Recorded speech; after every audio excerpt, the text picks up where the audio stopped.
ಈ ಸಿನಿಮಾ ಎಷ್ಟೋ ಜನ ಅನ್ಕೊಂಡಿದ್ದಾರೆ ಫೆಬ್ರವರಿ 28 1976 ಅಲ್ಲಿ ರಿಲೀಸ್ ಆಗಿದೆ ಅಂತ. ಬಟ್ ಪಾರ್ವತಮ್ಮ ಅವ್ರು ಹೇಳ್ತಾರೆ, ಇಲ್ಲ ಇಲ್ಲ ಹಂಗೆಲ್ಲ ಆಗಲ್ಲ, ಅತ್ತೆಗೆಲ್ಲ ಗೊತ್ತಾಗ್ಬಿಟ್ರೆ ತುಂಬಾ ಕಷ್ಟ, ಬೈತಾರೆ, ನಾನು ಹಂಗೆಲ್ಲ ಮಾಡ್ಸಲ್ಲ ಅಂತ ಹೇಳ್ತಾರಂತೆ. ಅದಕ್ಕೆ ಅಣ್ಣವರು ದೇವ್ರ ದಯೆಯಿಂದ ಅಣ್ಣವ್ರಿಗೆ ಏನೂ ಆಗಿಲ್ಲ, ಹುಷಾರಾಗಿ ಮತ್ತೆ ವಾಪಸ್ ಬಾನಿಗೊಂದು ಎಲ್ಲೆ ಎಲ್ಲಿದೆ, ನಿನ್ನ ಆಸೆಗೆಲ್ಲಿ ಕೊನೆ ಇದೆ ಇದರಲ್ಲಿ ರಿಲೀಸ್ ಮಾಡೋದಕ್ಕೆ ಸ್ವತಃ ನಮ್ಮ ಅಣ್ಣ ಅವರೇ ಭೇಟಿ ನೀಡಿರ್ತಾರೆ. ನಗು ನೋಡ್ಬೇಕು, ಅಲ್ಲಿ ಸ್ಟಾರ್ಟ್ ಆಗಿರೋ ನಗು ಇವತ್ವರೆಗೂ ನಿಂತಿಲ್ಲ. ಎಷ್ಟು ಮುಗ್ದಾಗಿದೆ ಆ ನಗು. ಅದಕ್ಕೆ ಅಲ್ವಾ ಹೇಳೋದು ಅವ್ರನ್ನ ನಗುವಿನ ಒಡೆಯ, ನಗುವಿನ ಪರಮಾತ್ಮ, ನಮ್ಮ ಆರಾಧ್ಯ ದೈವ ಅಂತ. ಎಲ್ಲ ಪ್ರೀತಿಯ ಕನ್ನಡಿಗರಿಗೆ ಹಾಗೂ ಅಪ್ಪಟ ಅಪ್ಪುಭಿಮಾನಿಗಳಿಗೆ ಚೈತ್ರ ಮಾಡುತ್ತಿರುವ ನಮಸ್ಕಾರಗಳು.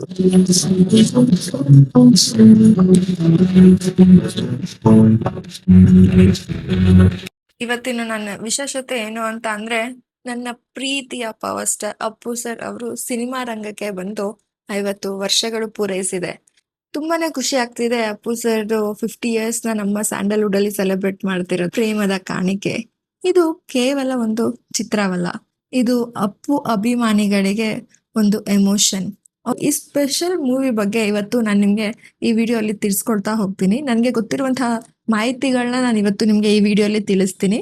ಸೊ ವಿಡಿಯೋನ ಪೂರ್ತಿಯಾಗಿ ನೋಡಿ ಅಂಡ್ ನಿಮ್ ಅನಿಸಿಕೆ ಏನೇ ಇದ್ರು ಕಮೆಂಟ್ ಬಾಕ್ಸ್ ಅಲ್ಲಿ ಕಮೆಂಟ್ ಮಾಡಿ ತಿಳಿಸ್ಬೋದು.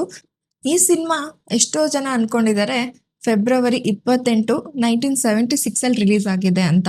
ಬಟ್ ಅಲ್ಲ.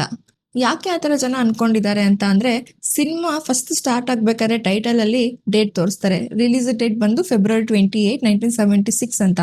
ಬಟ್ ಸ್ವಲ್ಪ ಯಾವುದೋ ಒಂದು ಅಡೆತಡೆಗಳಿಂದ ಅವತ್ತು ಸಿನಿಮಾನ ರಿಲೀಸ್ ಮಾಡಿರೋದಿಲ್ಲ. ಸಿನಿಮಾ ಆಕ್ಚುಯಲ್ ಆಗಿ ರಿಲೀಸ್ ಆಗಿದ್ದು March 5 1976. ಇದು ನನಗೆ ಒಬ್ರು ಅಣ್ಣವರ ಅಪ್ಪಟ ಅಭಿಮಾನಿ, ಅವಾಗಿನ ಕಾಲದಿಂದ ಅಣ್ಣವ್ರನ್ನ ಆರಾಧಿಸ್ಕೊಂಡು ಬರ್ತಿರುವಂತಹ ಅಭಿಮಾನಿ ಅವರು ನನಗೆ ತಿಳಿಸ್ಕೊಟ್ರು. ಸೊ ಈ ಮಾಹಿತಿನ ನಾನು ನಿಮ್ಗೆ ತಿಳಿಸ್ತಾ ಇದ್ದೀನಿ. So March 5 1976 Appu boss cinema ರಂಗಕ್ಕೆ ಎಂಟ್ರಿ ಕೊಟ್ರು.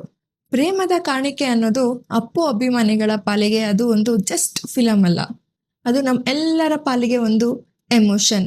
ಈ ಸಿನಿಮಾ ಮುಖಾಂತರನೇ ಅಪ್ಪು ಬಾಸ್ ನಮ್ಮ ಮನಸ್ಸಿಗೆ ಎಂಟ್ರಿ ಕೊಟ್ಟಿದ್ದು. ಅಂಡ್ ಇದು ಒಂದು ಪ್ರೇಮದ ಕಾಣಿಕೆ ಅಂತ ನೋಡಿ, ಎಷ್ಟು ಟೈಟಲ್ ಎಷ್ಟು ಅದ್ಭುತವಾಗಿ ಇಟ್ಟಿದ್ದಾರೆ. ಪ್ರೇಮದ ಕಾಣಿಕೆ. ಕಾಣಿಕೆ ಅಂತ ಅಂದ್ರೆ ಏನು? ಗಿಫ್ಟ್. ಪ್ರೇಮ ಅಂತ ಅಂದ್ರೆ ಪ್ರೀತಿ. ಆ ಪ್ರೀತಿಯಿಂದ ಒಂದು ಗಿಫ್ಟ್ ಕೊಡ್ತಾ ಇರೋದು ಅಲ್ವಾ? ಹೌದು.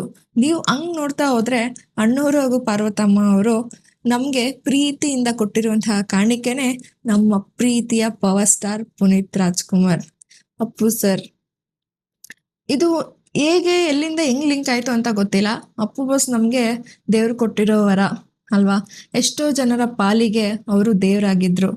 ಈಗ್ಲೂ ನಾವು ದೇವ್ರು ಅಂತಾನೆ ಆರಾಧಿಸ್ತಾ ಬಂದಿರೋದು. ಈ ಸಿನಿಮಾ ಡೈರೆಕ್ಷನ್ ಮಾಡಿರೋದು ವಿ ಸೋಮಶೇಖರ್ ಅವರು. ಅಂಡ್ ತಾರಾಗಣಕ್ಕೆ ಬಂದ್ರೆ ಆರ್ತಿ, ಜೈಮಾಲಾ, ವಜ್ರಮುನಿ, ಬಾಲಕೃಷ್ಣ ಹಾಗೂ ತೂಗುದೀಪ ಶ್ರೀನಿವಾಸ, ಹೀಗೆ ಮುಂತಾದ ಹಿರಿಯ ಕಲಾವಿದರು ಈ ಸಿನಿಮಾದಲ್ಲಿ ನಟನೆ ಮಾಡಿದ್ದಾರೆ. ಸಿನಿಮಾ ಶೂಟಿಂಗ್ ಮಾಡಕ್ಕೆ ಜಾಗ, ಲೊಕೇಶನ್ ನ ನೋಡ್ಕೊಂಡು ಬರಕ್ಕೆ ಅಣ್ಣವರು ಒಂದ್ಸಲ ಹೋಗಿ ಬರ್ಬೇಕಾದ್ರೆ, ಕಾರಿಂದ ಬರ್ಬೇಕಾದ್ರೆ ಅಪಘಾತ ಆಗ್ತಿತ್ತು, ಆಕ್ಸಿಡೆಂಟ್ ಆಗ್ತಿತ್ತು. ಹೌದು, ಇದು ತುಂಬಾನೇ ಒಂಥರ ಇನ್ನೇನು ಉಳಿಯೋಕೆ ಆಗಲ್ಲ ಆ ತರ ಆಕ್ಸಿಡೆಂಟ್ ಆಗ್ತಿತ್ತು. ಬಟ್ ದೇವ್ರ ದಯೆಯಿಂದ ಅಣ್ಣವ್ರಿಗೆ ಏನೂ ಆಗಿಲ್ಲ, ಹುಷಾರಾಗಿ ಮತ್ತೆ ವಾಪಸ್ ಬರ್ತಾರೆ. ಅಂಡ್ ಈ ಸಿನಿಮಾ ಆಲ್ಮೋಸ್ಟ್ ಒಂಥರ suspense movie and thriller movie. ಈ ಮೂವಿ ಕಂಪ್ಲೀಟ್ ಆಗಿ ನೀವು ನೋಡಬಹುದು. ಇದೆಲ್ಲ ಒಂದು ಶಿಮ್ಲಾ, ಕಾಶ್ಮೀರ್ ಈ ಜಾಗದಲ್ಲಿ ಶೂಟಿಂಗ್ ಆಗಿರೋದು. ಕಂಪ್ಲೀಟ್ ಲೈಕ್ ಸ್ನೋ ಇರುತ್ತೆ. ಅಂಡ್ ಈ ವಿಷಯ ನಾನು ನಿಮ್ಗೆ ಹೇಳಲೇಬೇಕು. ಇದ್ರಲ್ಲಿ ನೀವು ನೋಡಿರ್ಬೋದು, ಅಣ್ಣವರು ಸ್ಕೇಟಿಂಗ್ ಮಾಡ್ತಿರ್ತಾರೆ. ಸ್ಕೇಟಿಂಗ್ ಅಣ್ಣವ್ರಿಗೆ ಮುಂಚೆ ಬರ್ತಿರಲ್ಲ. ನನ್ಗೆ ತಿಳಿದಿರೋ ಮಾಹಿತಿ ಪ್ರಕಾರ ಅಣ್ಣವ್ರಿಗೆ ಸ್ಕೇಟಿಂಗು ಅವೆಲ್ಲ ಬರ್ತಿರಲ್ಲ. ತಂತ್ರಜ್ಞರು ಏನ್ ಹೇಳ್ತಾರೆ, ಬೇಡ ಇದಕ್ಕೆ ಡೂಪ್ ಹಾಕ್ಬಿಡೋಣ, ಬೇರೆ ಆರ್ಟಿಸ್ಟ್ ಹಾಕ್ಬಿಡೋಣ, ಸುಮ್ನೆ ಯಾಕೆ ರಿಸ್ಕ್ ಸ್ಕೇಟಿಂಗ್ಗೆ, ಮತ್ತೆ ಸ್ಕಿಂಗ್ ಮಾಡ್ತಾರೆ, ಸೊ ಸ್ಕಿಂಗ್ಗೆಲ್ಲ ಹಾಕೋಣ ಅಂತ ಹೇಳ್ತಾರೆ. ಬಟ್ ಅಣ್ಣವರು ಬೇಡ, ಇದನ್ನ ನಾನೇ ಮಾಡ್ತೀನಿ, ನಾನು ಕಲ್ತ್ಕೊಂಡು ಮಾಡ್ತೀನಿ ಅಂತ ಅನ್ಕೊಂಡು ಕಲ್ತ್ಕೊಂಡು ಯಾವುದೇ ಡೂಪ್ ಬಳಸದೆ ಅಣ್ಣವರು ಆಕ್ಟ್ ಮಾಡಿದ್ದಾರೆ ಚಿತ್ರದಲ್ಲಿ. ನೀವು ನೋಡ್ತಾ ಇರ್ಬೋದು ಎಷ್ಟು ಚೆನ್ನಾಗಿದೆ ಗೊತ್ತಾ. ಈ ಒಂದು ಸಾಂಗ್ ಪೂರ್ತಿ ನೀವು ನೋಡ್ಬೋದು. ತುಂಬಾನೇ ಚೆನ್ನಾಗಿದೆ. ಅಣ್ಣವರು ಸ್ಕೇಟಿಂಗ್ ಮತ್ತೆ ಸ್ಕಿಂಗ್ ಮಾಡ್ಕೊಂಡು ಬರೋದು ಅಣ್ಣವರು ಮತ್ತೆ ಜೈಮಾಲಾ ಅವರು. ಈ ಸಿನಿಮಾದಲ್ಲಿ ಇರುವಂತಹ ಎಲ್ಲಾ ಸಾಂಗ್ಸ್ ಕೂಡ ಈಗಲೂ ಕೂಡ ಎಷ್ಟೋ ಜನಗಳಿಗೆ ಆಲ್ ಟೈಮ್ ಫೇವ್ರೇಟ್ ಸಾಂಗ್ಸ್ ಆಗಿರುತ್ತೆ. ಹೌದು. ನನ್ಗಂತೂ ಎಷ್ಟೇ ಬೇಜಾರಾಗಿರ್ಲಿ, ನನ್ಗೆ ಏನೇ ಬೇಜಾರಾದ್ರೂನು ನಾನ್ ಮತ್ತೆ ಮೋಟಿವೇಟ್ ಆಗ್ಬೇಕು ಅಂತ ಅಂದ್ರೆ ನಾನ್ ಫಸ್ಟ್ ನಾನ್ ಕೇಳೋ ಸಾಂಗ್ ಯಾವ್ದು ಗೊತ್ತಾ? ಬಾನಿಗೊಂದು ಎಲ್ಲೆಯಲ್ಲಿದೆ, ನಿನ್ನ ಆಸೆಗೆಲ್ಲಿ ಕೊನೆ ಇದೆ, ಏಕೆ ಕನಸು ಕಾಣುವೆ, ನಿಧಾನಿಸು ನಿಧಾನಿಸು. ಎಷ್ಟು ಅರ್ಥಪೂರ್ಣವಾಗಿದೆ ಅಲ್ವಾ ಈ ಸಾಂಗು. ಜಾಸ್ತಿ ಏನು ಎಕ್ಸ್ಪೆಕ್ಟೇಷನ್ಸ್ ಇಟ್ಕೊಬಾರ್ದು. ನಮ್ಮ ಲೈಫಲ್ಲಿ ಏನಾಗುತ್ತೋ ಆಗ್ತಾ ಇರ್ಲಿ, ಜಸ್ಟ್ ಸುಮ್ಮನೆ ಎಕ್ಸ್ಪೆಕ್ಟೇಷನ್ಸ್ ಇಲ್ಲದೆ ನಾವು ಹೋಗ್ತಾ ಇರಬೇಕು. ಸುಮ್ಮನೆ ಆಸೆ ಪಡೋದು ಬೇಡ, ನಿಧಾನವಾಗಿರು, ಪೇಷನ್ಸ್ ಆಗಿರು ಅಂತ ನಮಗೆ ತಿಳಿಸ್ಕೊಡೋದು ಅಣ್ಣವ್ರದ್ದು. ಎಷ್ಟೇ ಸಿನಿಮಾ ನೀವು ನೋಡ್ಬೋದು, ಎಷ್ಟೊಂದು ಸಾಂಗ್ಗಳು ನೋಡ್ಬೋದು, ಅದರಲ್ಲಿ ನಿಮಗೆ ತುಂಬಾನೇ ಮೋಟಿವೇಶನ್ ಸಿಗುತ್ತೆ. ನನ್ನ ಜೀವನದಲ್ಲಿ ಕಲಿಯೋದು ತುಂಬಾನೇ ಇರುತ್ತೆ. ಅದು ನನ್ನ all time favourite song. And ಇನ್ನೊಂದು ಸಾಂಗ್ ಕೂಡ ಇದೆ, ನಿಮ್ಗೂ ಈ ಸಾಂಗ್ ಇಷ್ಟ ಇರುತ್ತೆ ಅನ್ಸುತ್ತೆ. ಈ ಸಾಂಗ್ ಬಗ್ಗೆ ನಾನು ನಿಮ್ಗೆ ಇನ್ನೊಂದು ವಿಷಯ ತಿಳಿಸ್ಲೇಬೇಕು. ಯಾವ ಸಾಂಗ್ ಗೊತ್ತಾ ಅದು? ಇದು ಯಾರು ಬರೆದ ಕಥೆಯೋ. ಹೌದು, ಈ ಸಾಂಗ್ ಬಗ್ಗೆ ನಿಮ್ಗೆ ಒಂದ್ ವಿಷಯನ ನಾನು ಇವತ್ತು ತಿಳಿಸ್ತಾ ಇದ್ದೀನಿ. ಏನು ಅಂತ ಅಂದ್ರೆ, ಈ ಸಾಂಗ್ ಅಲ್ಲಿ ನೀವು ಮಧ್ಯದಲ್ಲಿ ಒಂದು ಲಿರಿಕ್ಸ್ ಇದೆ. ಏನು ಅಂತ ಅಂದ್ರೆ, ಕಾಣದಿಹ ಕೈಯೊಂದು ಸೂತ್ರ ಹಿಡಿದಿದೆ, ಆಡಿಸಿದೆ ಕಾಡಿಸಿದೆ, ಅಳಿಸಿ ನಗುತ್ತಿದೆ, ಬರೀ ಕನಸಾಯ್ತು ಸುಖ ಶಾಂತಿ ಇಲ್ಲ. ಅಂದ್ರೆ ನನ್ಗೆ ಇದು ರಾಗ ಎಲ್ಲ ಬರಲ್ಲ, ಬಟ್ ನೀವು ಈ ಲಿರಿಕ್ಸ್ ನ ಕೇಳಿಸ್ಕೊಳ್ಳಿ, ಈ ಲೈನ್ಸ್ ನ ನೀವು ಕೇಳಿಸ್ಕೊಳ್ಳಿ. ಕಾಣದಿಹ ಕೈಯೊಂದು ಸೂತ್ರ ಹಿಡಿದಿದೆ, ಆಡಿಸಿದೆ ಕಾಡಿಸಿದೆ, ಅಳಿಸಿ ನಗುತ್ತಿದೆ, ಬರೀ ಕನಸಾಯ್ತು ಸುಖ ಶಾಂತಿ ಇಲ್ಲ, ಇನ್ನು ಬದುಕೋಕೆ ಕಾಣೆನಲ್ಲ. ಹೌದು, ಈ ಲಿರಿಕ್ಸು ನಿಮ್ಗೆ ಹೇಳಲೇಬೇಕು. ಏನು ಅಂತ ಅಂದ್ರೆ, ಅಣ್ಣವರು ಅಪಹರಣ ಆಗಿರೋ ವಿಷಯ ಎಲ್ಲರಿಗೂ ಗೊತ್ತಿದೆ ಅಲ್ವಾ. ಅಣ್ಣವರು ಕಿಡ್ನಾಪ್ ಆಗಿರುವಂತಹ ಸಮಯದಲ್ಲಿ ಯೂಟ್ಯೂಬ್ ಸಾಂಗ್ಸ್ ನ ಪ್ಲೇ ಮಾಡ್ತಿದ್ರು. ಸೊ ಅಣ್ಣವರ ಅಭಿಮಾನಿಗಳೆಲ್ಲ ಏನ್ ಮಾಡ್ತಾರೆ ಅಂತ ಅಂದ್ರೆ, ಅಣ್ಣವರು ಬರೋವರೆಗೂ ಈ ಯೂಟ್ಯೂಬ್ ಅಂತ ಒಂದು ಚಾನಲ್ ಇತ್ತು. ಇವಾಗ ಉದಯ ಮ್ಯೂಸಿಕ್ ಏನಾಗಿದೆ, ಅವಾಗ ಯೂಟ್ಯೂಬ್ ಅಂತ ಇತ್ತು. ಆ ಚಾನಲ್ ಈ ಸಾಂಗ್ ನ ಪ್ಲೇ ಮಾಡ್ತಿರ್ಬೇಕಾದ್ರೆ ಅಣ್ಣವರು ಎಲ್ಲರೂ ಪ್ರೊಟೆಸ್ಟ್ ಮಾಡ್ತಾರೆ, ಬೇಡ ಅಣ್ಣವರು ಬರೋವರೆಗೂ ನೀವು ಈ ಸಾಂಗ್ ನ ಹಾಕ್ಬಾರ್ದು ಅಂತ. ಈ ಜಸ್ಟ್ ಒಂದು ಲಿರಿಕ್ಸ್ಗೋಸ್ಕರ ಅವರ ಅಭಿಮಾನಿಗಳು ಈ ಸಾಂಗ್ ನ ತಡೆಗಟ್ತಾರೆ. ಅಲ್ಲಿವರೆಗೂ ಅಣ್ಣವರು ರಿಲೀಸ್ ಆಗೋವರೆಗೂ ಈ ಸಾಂಗ್ ನ ಯೂಟ್ಯೂಬ್ ಕೂಡ ಹಾಕೋದಿಲ್ಲ, ಆಮೇಲೆ ಕಂಟಿನ್ಯೂ ಮಾಡ್ತಾರೆ. ಅಂಡ್ ಮೇನ್ ಪಾರ್ಟ್ ಏನ್ ಗೊತ್ತಾ? ಅವರು ಇನ್ನು ಚಿಕ್ಕ ಮಗು, ಎಳೆ ಕಂದಮ್ಮ. ಅದು 6 ತಿಂಗಳ ಮಗು ಹೇಗೆ ಫಿಲಮ್ಗೆ ಒಪ್ಕೊಂಡ್ರು, ಹೇಗೆ ಶೂಟಿಂಗ್ ಬಂದ್ರು, ಹೇಗೆ ಪ್ರೇಮದ ಕಾಣಿಕೆಗೆ ಸೆಲೆಕ್ಟ್ ಆದ್ರು ಅನ್ನೋದನ್ನ ನಾನು ಹೇಳ್ತೀನಿ. ಹೇಗೆ ಗೊತ್ತಾ? ಇದನ್ನ ಒಂದು ಪಾರ್ವತಮ್ಮ ಅವರು ಒಂದು ಚಾನಲ್ ಅಲ್ಲಿ ತಿಳಿಸ್ಕೊಟ್ಟಿದ್ದು ಮಾಹಿತಿ ಪ್ರಕಾರ. ಏನು ಅಂತ ಅಂದ್ರೆ, ಪ್ರೇಮದ ಕಾಣಿಕೆ ಶೂಟಿಂಗ್ ನಡೀತಿರತ್ತಂತೆ. ಶೂಟಿಂಗ್ ನಡೀತಾ ಇರ್ಬೇಕಾದ್ರೆ ಅಪ್ಪು ಆಕ್ಚುಲ್ ಆಗಿ ಅವರು ಆ ಮೂವಿ ಪಾರ್ಟಲ್ಲೇ ಇರ್ಲಿಲ್ಲ. ಅದು ಎಲ್ಲ ದೇವ್ರ ಇಚ್ಛೆ ಅಂತಾರಲ್ಲ, ಆ ಥರ ಆಗಿರೋದು. ಅದು ಹೇಗೆ ಗೊತ್ತಾ? ಅಪ್ಪು ಬಾಸ್ ನಾನು ಹೇಳ್ದಾಗೆ ಮೂವಿ ಪಾರ್ಟಲ್ಲಿ ಇರಲಿಲ್ಲ. ಒಂದು ಶೂಟಿಂಗ್ ನಡೀತಿರ್ಬೇಕಾದ್ರೆ ಬೇರೆ ಒಂದು ಮಗು ಇರುತ್ತೆ. ಆ ಮಗುಗೆ ಏನಾಗುತ್ತೆ, ಅವತ್ತೇ ಸ್ವಲ್ಪ ಲೂಸ್ ಮೋಷನ್ನು ಆ ಥರ ಹುಷಾರಿಲ್ದಂಗೆ ಆಗ್ಬಿಡುತ್ತೆ. ಸೊ ಇದರಿಂದ ಶೂಟಿಂಗು ಸ್ವಲ್ಪ ಡಿಲೇ ಆಗ್ತಿರತ್ತೆ. ಆಮೇಲೆ ಅಕ್ಕಪಕ್ಕ ಬೇರೆ ಮಕ್ಕಳನ್ನ ನೋಡ್ತಾರೆ, ಯಾವ ಮಗುನೂ ಸೆಟ್ ಆಗಲ್ಲ, ಒಂದು ಮಗು ಅಳೋದು, ಇದೇ ಥರ ಎಲ್ಲ ಆಗ್ತಿರತ್ತೆ.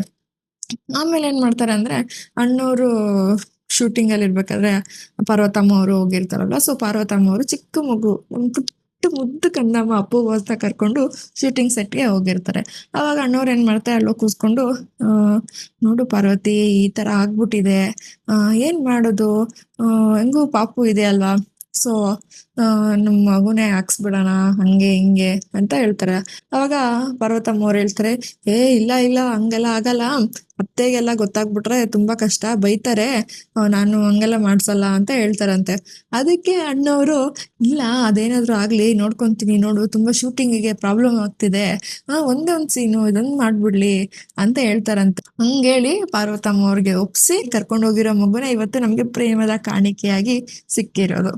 ಹಿಂಗೆ ಕರ್ಕೊಂಡೋಗಿ ಆ ಸಾಂಗ್ ನ ನೀವು ನೋಡ್ಬೋದು. ಅವಾಗ ಇನ್ನು 6 ಮಂತ್ಸ್ ಬೇಬಿ, ಅವಾಗ 6 ತಿಂಗಳು ಮಗು, ಎಷ್ಟು ಕ್ಯೂಟ್ ಆಗಿ ನಕ್ಕೊಂಡು ಆಟ ಆಡ್ಕೊಂಡು ಅದು ಬರೋದು. ಒಂದು ಫ್ಯೂ ಸೆಕೆಂಡ್ಸ್ ಸೀನ್ ಅಷ್ಟೇ ಅದು, ಬಟ್ ಫ್ಯೂ ಸೆಕೆಂಡ್ಸ್ ನಮ್ಮ ಮನ್ಸಲ್ಲಿ ಇನ್ನೇನು ನಿಮ್ ನಗು ನೋಡ್ಬೇಕು. ಅಲ್ಲಿ ಸ್ಟಾರ್ಟ್ ಆಗಿರೋ ನಗು ಇವತ್ವರೆಗೂ ನಿಂತಿಲ್ಲ.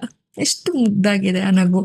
ಅದಕ್ಕೆ ಅಲ್ವಾ ಹೇಳೋದು ಅವ್ರನ್ನ ನಗುವಿನ ಒಡೆಯ, ನಗುವಿನ ಪರಮಾತ್ಮ, ನಮ್ಮ ಆರಾಧ್ಯ ದೈವ ಅಂತ.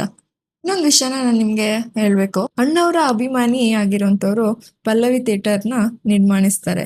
ಪಲ್ಲವಿ ಥಿಯೇಟರ್ ಅಲ್ಲಿ ಫಸ್ಟ್ ಸಿನಿಮಾ ಅಣ್ಣವ್ರದೇ ಆಗಿರ್ಬೇಕು ಅಂತ ಕಾದು ಪ್ರೇಮದ ಕಾಣಿಕೆ ಚಿತ್ರ ಮೊದಲನೇ ಚಿತ್ರವಾಗಿ ಅವರ ಥಿಯೇಟರ್ ಅಲ್ಲಿ ರಿಲೀಸ್ ಮಾಡ್ತಾರೆ. ಈ ಥಿಯೇಟರ್ ಅಲ್ಲಿ ರಿಲೀಸ್ ಮಾಡೋದಕ್ಕೆ ಸ್ವತಃ ನಮ್ಮ ಅಣ್ಣ ಅವರೇ ಭೇಟಿ ನೀಡಿರ್ತಾರೆ. ಅವರು ಭೇಟಿ ನೀಡಿ ಉದ್ಘಾಟನೆ ಮಾಡಿದ್ಮೇಲೆನೆ ನಮ್ಮ ಪ್ರೇಮದ ಕಾಣಿಕೆ ಚಿತ್ರ ಪಲ್ಲವಿ ಥಿಯೇಟರ್ ಅಲ್ಲಿ ಫಸ್ಟ್ ರಿಲೀಸ್ ಆಗತ್ತೆ. ಅಂಡ್ ಅಷ್ಟೇ ಅಲ್ಲ, ಇತ್ತೀಚೆಗೆ ಅಷ್ಟೇ ಒಂದು ಸುಮಾರು 4-5 ವರ್ಷಗಳ ಹಿಂದೆ ಆ ಥಿಯೇಟರ್ನ ಡೆಮಾಲಿಷ್ ಕೂಡ ಮಾಡ್ತಾರೆ.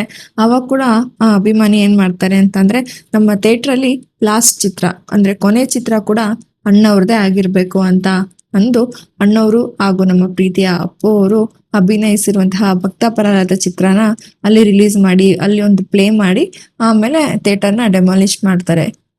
ಈ ಸಿನಿಮಾ ಸ್ಟೇಟ್ಸ್ ಚಿತ್ರಮಂದಿರದಲ್ಲಿ 25 ವಾರಗಳ ಕಾಲ ಓಡಿದೆ ಹಾಗೂ ಮೈಸೂರಿನಲ್ಲಿರುವಂತಹ ವುಡ್ಲ್ಯಾಂಡ್ ಚಿತ್ರಮಂದಿರದಲ್ಲಿ 30 ವಾರಗಳ ಕಾಲ ಸತತವಾಗಿ ಓಡಿದೆ. ಅಂಡ್ ಇತರೆ ಚಿತ್ರಮಂದಿರಗಳಲ್ಲಿ 100 ದಿನಗಳ ಕಾಲ ಪೂರೈಸಿದೆ. ಇನ್ನು ಈ ಚಿತ್ರಕ್ಕೆ ಅವಾರ್ಡ್ಗಳನ್ನ ನೋಡ್ತಾ ಹೋದ್ರೆ Karnataka state best film award ಸಿಕ್ಕಿದೆ ಹಾಗೂ ಇತರೆ ಅವಾರ್ಡ್ಗಳು best dialogue writer, best editor, best child actress award ಕೂಡ ಸಿಕ್ಕಿದೆ. ಈ ಬೆಸ್ಟ್ ಚೈಲ್ಡ್ ಆಕ್ಟ್ರೆಸ್ ಅವಾರ್ಡ್ ಯಾರಿಗೆ ಸಿಕ್ಕಿರೋದು ಗೊತ್ತಾ? ನಮ್ಮ ಪ್ರೀತಿಯ ಪೂರ್ಣಿಮಾ ರಾಜ್ಕುಮಾರ್ ಅವ್ರಿಗೆ. ಪೂರ್ಣಿಮಾ ರಾಜ್ಕುಮಾರ್ ಅವರು ಕೂಡ ಕರ್ನಾಟಕ ಸ್ಟೇಟ್ ಅವಾರ್ಡ್ ಸಿಕ್ಕಿದೆ. ಅಂಡ್ ಇದು ಒಂದು ಹೆಮ್ಮೆಯ ವಿಷಯ ರಾಜವಂಶಕ್ಕೆ ಹಾಗೂ ರಾಜವಂಶ ಅಭಿಮಾನಿಗಳಿಗೆ. ಯಾಕೆ ಗೊತ್ತಾ? ಅಲ್ಲಿರುವಂತಹ ಎಲ್ಲ ರಾಜವಂಶದ ಕಲಾವಿದರಿಗೆ ಕರ್ನಾಟಕ ಸ್ಟೇಟ್ ಫಿಲಂ ಅವಾರ್ಡ್ ಸಿಕ್ಕಿದೆ. ಅದು ತುಂಬಾನೇ ಹೆಮ್ಮೆಯ ವಿಷಯ. ಇನ್ನೊಂದು ವಿಷಯ ಏನ್ ಗೊತ್ತಾ? ಅಣ್ಣವ್ರಿಗೆ ಮೊದಲನೇದಾಗಿ ಕರ್ನಾಟಕ ಸ್ಟೇಟ್ ಫಿಲಂ ಅವಾರ್ಡ್ ಸಿಕ್ಕತ್ತೆ. ಅಣ್ಣವ್ರಿಗೆ ಸಿಕ್ಕದ್ಮೇಲೆ ನೆಕ್ಸ್ಟ್ ಸಿಕ್ಕಿದೆ ಪೂರ್ಣಿಮಾ ರಾಜ್ಕುಮಾರ್ ಅವ್ರಿಗೆ ಒಂಥರ ಅದು ಹೆಮ್ಮೆಯ ವಿಷಯ. ನಿಮ್ಗೆ ಈ ವಿಡಿಯೋ ಖಂಡಿತವಾಗ್ಲೂ ಇಷ್ಟ ಆಗೈತೆ ಅಂತ ಅನ್ಕೊಂಡಿರ್ತೀನಿ. ಸೊ ನಾನು ಕೊಟ್ಟಿರುವಂತಹ ಮಾಹಿತಿ ನಿಮ್ಗೆ ಏನಾದ್ರು ಇಷ್ಟ ಆಗಿದ್ರೆ ದಯವಿಟ್ಟು ಕಮೆಂಟ್ ಮುಖಾಂತರ ತಿಳಿಸಿ. And once again congratulations boss, 50 years of powerism. 50 ವರ್ಷ ನಮ್ಮ ಸಿನಿರಂಗದಲ್ಲಿ, ನಮ್ಮ ಚಂದನವನದ ಸಿನಿರಂಗದಲ್ಲಿ ನೀವು ಪೂರೈಸಿರೋದಕ್ಕೆ ಕೊಡಿ. ಯಾರು ಸಬ್ಸ್ಕ್ರೈಬ್ ಮಾಡ್ಕೊಂಡಿರೋ ಹೀಗೆ ಸಪೋರ್ಟ್ ಮಾಡ್ತಾ ಇರಿ ಅಂತ ಹೇಳ್ತಾ ಹೋಗ್ಬರ್ತೀನಿ. ಬಾಯ್.